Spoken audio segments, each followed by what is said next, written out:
உனக்கு விழிகாட்டி என்ப நாடகத்தில் ஆட்டி வைக்கும் வழிகாட்டி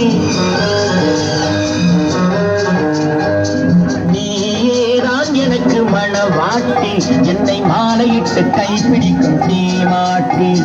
நானேதான் உனக்கு விழிகாட்டி என்ப நாடகத்தில் ஆட்டி வைக்கும் வழிகாட்டி